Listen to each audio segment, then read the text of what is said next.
Hey guys, what's going on? Welcome back to another video, Building It Together. Super excited about this video. Check this out. Who do we actually have here? Mr. Mike Miller. Dude, you were just saying 2 seconds ago, you've never done anything like this. And probably your craziest client that you guys have. Thanks for taking us on, brother. No, I appreciate it. Thanks for hiring us. This is great. Yeah, well, we got a beautiful looking home here behind us. We've got the windows in. We're at a pretty good checkpoint here. I asked Mike really quick here to give us the Mike Miller tour. Let us know what we got going on here. What makes, Mike Miller and Associates and the building company so different than everybody else, you know what I mean? And I'm surprised that you're still with us because I thought we scared you away at the Panera Bread meeting, 2 years ago for the initial. Came close. Came close? Yeah. I said your house is going to be on YouTube and in front of hopefully millions of people. What was your thoughts on that? Well, it was a little scary at first, but no, I was excited. No, you guys were great. We had a great couple meetings early on, and yeah, now sitting here looking at this home, it's pretty impressive to see the progress we've made. Yeah. Well, I got to say, I'm really, really stoked. I know Liz is really stoked, and I knew you were the right builder for 2 reasons, really quick. Number one, you bought us lunch at Panera. That was a really kind gesture. So that $30 went a long way. So shout out to all you guys that buy people food. That's a really good thing to do. But number two, actually, if you look all the way out front here, there's a little sign that said Mike Miller Building Company out there. And Liz and I hadn't picked a builder yet, hadn't picked an architect yet.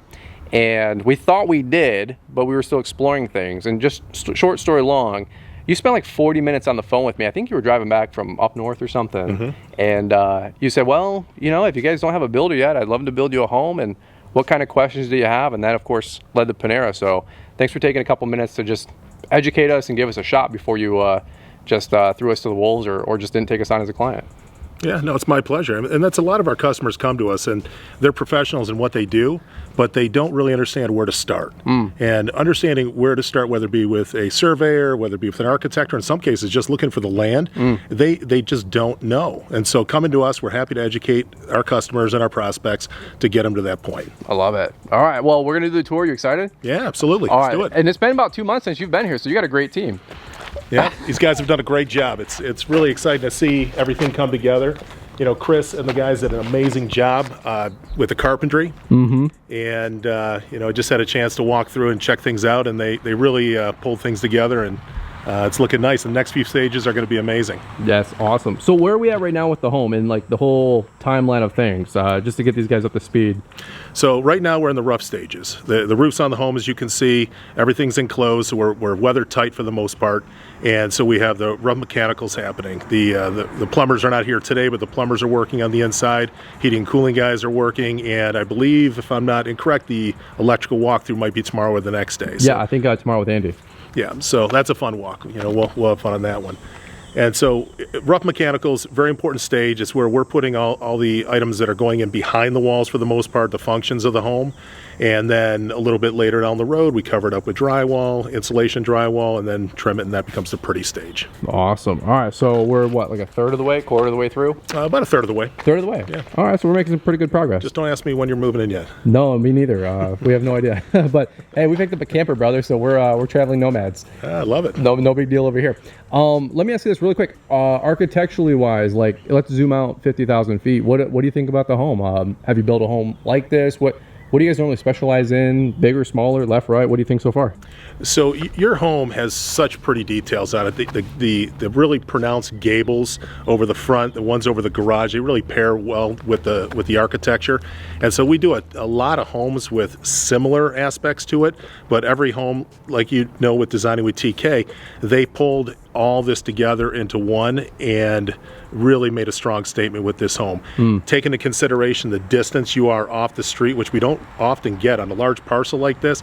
You really have to watch your architecture, considering that you have 200 plus feet to the road, whereas if you were in a community that you were 30 or 40 feet off the road, you might not do similar details. So there's a lot of things that come into play when we're doing this design, and I really think that they nailed it. So you want to do a little 360 loop, and then we'll do an interior loop? Yeah, let's check it out. So you can ad-lib along the way as we go, but maybe we'll try to do some more videos in the future, like an FAQ style. So if you guys have questions, let us know. 2018 Home Builder of the Year, hopefully 2020 2023 or 2024. We'll see where we get, right? We'll see. All depends. I'm gonna try to file my paperwork, you know, and or is that nominated? How does that work? It all helps out. There you go. So here we go. We got the garage. We're up front. Any thoughts on all this? So the one of the aspects I think that you and Liz are going to love the most, and you don't realize it yet, but is the products that we spec and the products that you decide to use on the exterior of your home are going to pay you back tenfold. Okay. They're all cement fiber, wood fiber products, so they'll have minimal maintenance to them. You'll put a coat of paint on it. You might have to spruce up the paint about 10 or 15 years, but it won't be because it's peeling or flaking. Okay.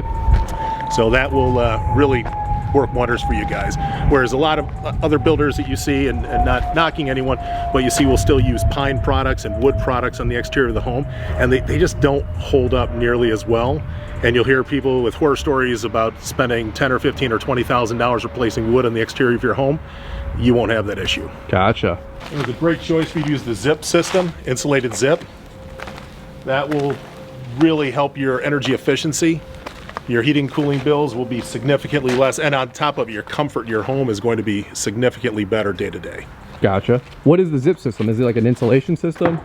Yeah, so it's a 3-in-1. It's a weather barrier, it's the actual sheathing itself on the home that everything gets nailed onto, and on the inside there's insulation that is fused to that board.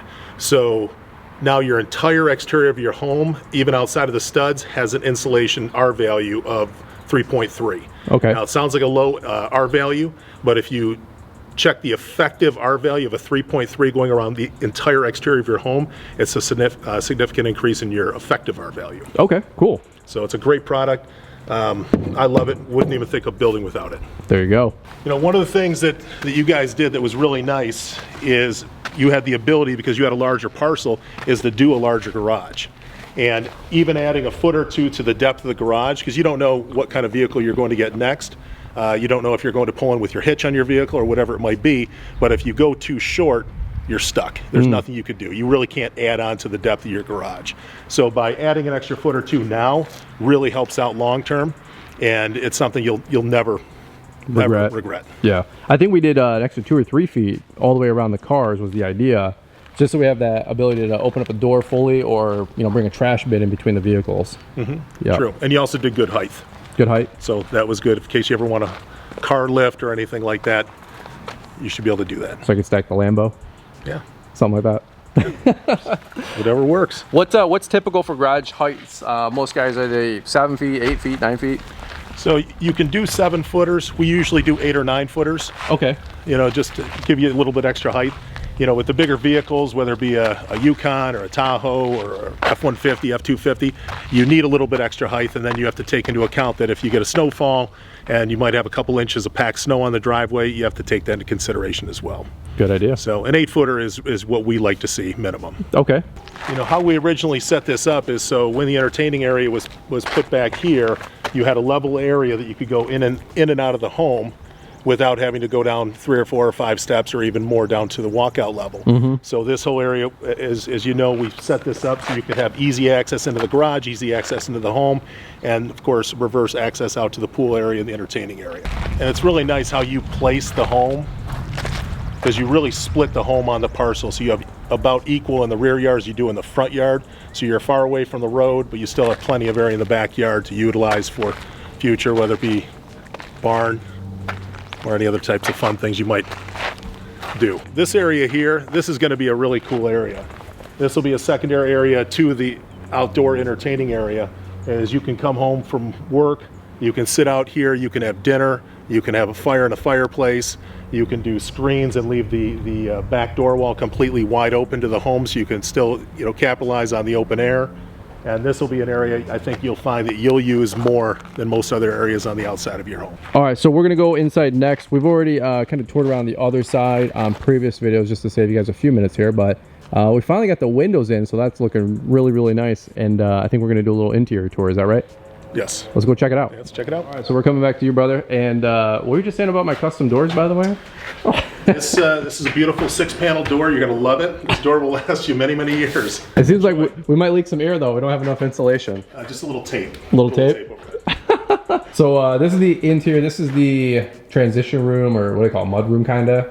And then we got the laundry across. So what do you think over here? So what's nice about being able to see the home in this stage is we had a lot of discussions early on through design and earlier than design about some of the products and the methods of construction that we do.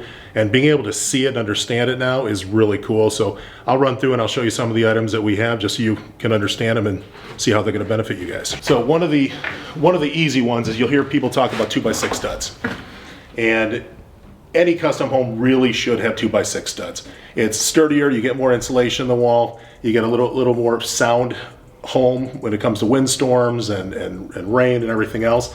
But to pair it with, going back to the zip sheathing that you see here, this 2x6 paired with the zip sheathing really gives you that really solid insulation. So you're strong by the 2x6, and then you get the insulation board, and then we fill this cavity with insulation. Your home's going to be quiet. It's going to perform amazingly well.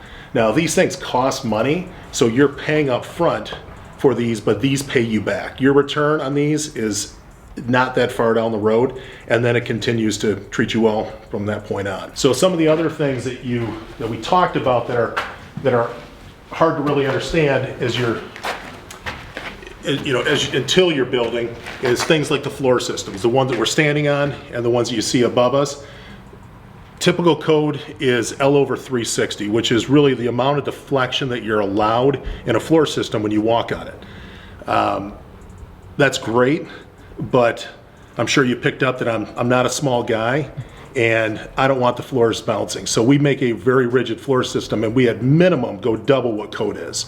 So code L/360, we're usually in the neighborhood of L/800, and that's what makes the rigid floor that you're walking on. You probably noticed as you're walking through the home. You'll really notice it later on down the road when you have more people in your home and you're sitting around the island, you're maybe having glasses of wine. You'll see that the island's not going to bounce and the glasses of wine aren't going to shake on the island. That's good. And it's such a big benefit to a home, and it's something you can't change. I mean, you do it now or you just don't do it. Gotcha. So we take a lot of time in making sure that we engineer the floor systems to really perform well for you. One of the other items in addition to these, you'll see, the zip system to the floor system, the floor sheathing. There's a tremendous amount of enhanced engineered products that we use in the homes. Some of them are for performance and some are because we build in Michigan. So I'll give you an example of the floor system. We know that when this home's being framed, that it's raining. In some cases it's snowing. In some cases it's muddy. It's all of them above. And if we use commodity plywood or commodity OSB, the floors are not going to last. They're going to buckle, they're going to cup, they're going to have issues at the seams. The products that we put in, the enhanced engineered products, don't have those issues. They have a significant ability to withstand the elements, especially in Michigan. So when you put your hardwood floor on it, you put carpet on it, you're going to have a good floor system paired with everything else that we do above and below. So one of the things that we feel is really important when doing a custom home is you have to take into consideration your lifestyle. How you live, your day-to-day life is extremely important. You can dial it all the way down to if you're right-handed or left-handed, whether the disposal is in the right bowl or the left bowl of the sink, all the way to the layout of the home. So there's a lot of really important details. Some might be small, some might be big, but you take those into account when you're designing a home. And that's really a lot of fun when you're sitting down with the architect and you're going down to those small details. They're super important, and you're able to do that with a custom home. Yours as an example, I know that walking in from the front door and seeing straight through to the backyard and having the views that you have were very important. I know that the big door wall that's entering out to the rear porch was a big detail for you guys. So we of course executed that, but it took a lot of time to massage it and get all these details put together. I know that we changed these details several times to get it to where it is today, and it sometimes can sound stressful, but I never look at it as stressful. I look at it as being creative and coming up with different ideas and roundtabling and figure out which one works best. That's right. Yeah, and again, we didn't necessarily want to mess this all up either. We really relied heavily on TK and yourself to get the feel right for our home. I don't know any other word to describe it, but like this whole great room right here, it's 14 feet. We didn't want some big 16, 18 foot great room. But that doesn't mean somebody else might not want something like that. Yeah, true. Again, it goes back to lifestyle. When we first started meeting and we talked about what you were looking for, and I'm scribbling down notes, and some of the questions that I asked you at the time, you probably looked at me like I was crazy, like, why are you asking this question, that question? You and Liz on the way home were wondering if you found the right guy. Right. But you see why I was asking those questions, so I can know what's most important. And a lot of times at those first couple meetings, you're telling me details that you sometimes forget once we start designing the home. And so I don't forget them. I take those, I log those in, and I keep them in our software. And so we're in design, which you probably saw. I was going into my phone. You probably thought I was emailing people, but I was going through and looking at those details and making sure that we were going back to what your original thoughts were, what your original design intents were, and we didn't get too far away from any of those. I love it. All right, brother. So really quick here, we're going to probably button this thing up because both of us actually got to get running, but I super appreciate the time. But any final thoughts on the walkthrough? I know we didn't really get a chance to go upstairs right now. Not too much happening up there at the moment, but we'll head up there another time. But I appreciate you taking the time today to do this, and I want to reach out to all the viewers that are watching this, that we understand this is a really complicated process, and our job is to make that as simple as possible for our customers. Let us be the coach, let us be the quarterback, however you want to look at it. And you can sit back and you can do the items that are a little more enjoyable, and let us handle the other aspects of it. We don't expect any of our customers to come in and know all the details of these products and what product works best and where's a value product and how the windows perform and our values and all the other things that go along with it. But you rely on us, and we will make sure that we deliver what we are supposed to deliver for you. So if you have any questions, I'd be happy to answer any questions you may have. I'll do my best to get back to you as quickly as I can, of course, but we understand that this is a big process, and we'd love to help you out. If you're looking to build a home, we'd love to be your company. I know people always ask about the cost associated with going custom versus maybe buying a spec home, and maybe the pros and cons of both. Any thoughts maybe on a future video? Maybe we can handle some of that. Yeah, that's a great one, because I get asked the question quite a bit, as why do custom homes cost so much?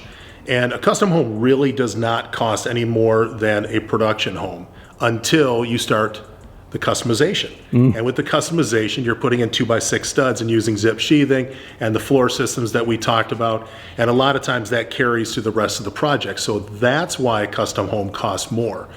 We don't charge any more necessarily. The trades don't cost any more necessarily. And so it's the materials, the supplies, and the methods that will end up costing a little bit more, hence why a custom home costs more. That makes sense. So if you put in a 16-foot bifold door, that could crank up your window bill significantly. Well, who would do something like that? Yeah, I don't know. No, this has been really good, brother. Super appreciate the time. Where can people find you guys? I know you guys are on Facebook, but if people do want to go down the rabbit hole, where are you guys at? Yeah, we're on Instagram, and I check email on a very regular basis, so we make ourselves pretty available. Awesome. All right, guys, we'll leave links in the description. Thanks again, brother. Super appreciate the time, and we both got a jet, so thank you for the walkthrough, and we'll be doing it again before you know it. Excellent. Thank you.